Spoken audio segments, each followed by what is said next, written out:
Sa dokumento pa lang nahawak ni Secretary Vince Dizon, uminit na ang ulo ng kalihim ng DPWH. Grabe, 2018 eh. Sinadya nila Secretary Dizon at ICI investigator at Baguio Mayor Benjamin Magalong ang Sunog Apo Pumping Station sa Maynila, kasama si Manila Mayor Isko Moreno dahil mula nang matapos ang proyekto, hindi pa raw ito napapakinabangan.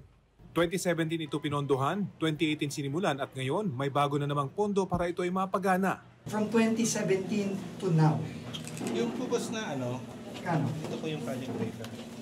Yung po boss na 2017 and 2018 projects, ang total po niya is 774. And then, Tapos yung ngayon po na bago, ito po yung 94. Bali po boss, so close to 900 million na ang siningkin ng gobyerno. So halos 1 billion na nga yung siningkin ng gobyerno. Mismong si dating DPWH Secretary at ngayon ay Senador Mark Villar Parao ang nag-inaugurate ng pumping station noong 2020. Pero mula nang buksan, lagi daw itong nasisira. Ang solusyon, panibagong pondo para ito ay mapakinabangan. So sigurado kayo. Tapos pag hindi gumana, nagbaha pa rin dito, hindi gumana ito, papakulong ko kayong gas. Okay yun sa inyo.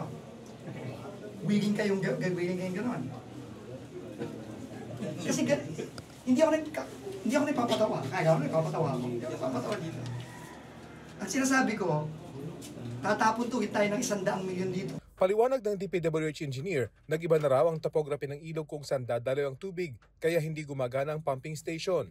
Ang ikinagulat ng inspecting team, kailangan daw ng dagdag pang 200 milyong piso para talaga mapagana ito. Dapat kayo, ang iniisip nyo, paano nyo papaganahin yung buo? Kasi nung 2020, diniliber to buo eh. Binayaran nyo buo eh. Dapat gumagana eh. 5 years na hindi gumagana eh. Tapos ngayon, papatsi-patsiin nyo na naman.